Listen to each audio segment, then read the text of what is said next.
শ্রীমদ্ভাগবতম প্রথম স্কন্দ সপ্তম অধ্যায় শ্লোক 23।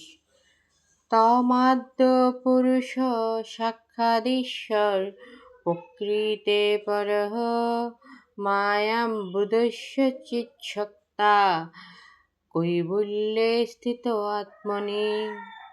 তম আদ্য, তুমি হচ্ছ আদি পুরুষ, আনন্দ উপভোগকারী পুরুষ, সাক্ষাৎ সাক্ষাৎ ঈশ্বর নিয়ন্তা, প্রকৃতে জড় প্রকৃতির, পর অতীত, মায়াম জড়াশক্তি, বুধস্য যিনি পরিহার করেছেন, চিৎসক্তা চিৎ শক্তির দ্বারা, কৈবল্যে শুদ্ধ দিব্যজ্ঞান এবং আনন্দে, স্থিত অবস্থিত, আত্মনি স্বয়ং।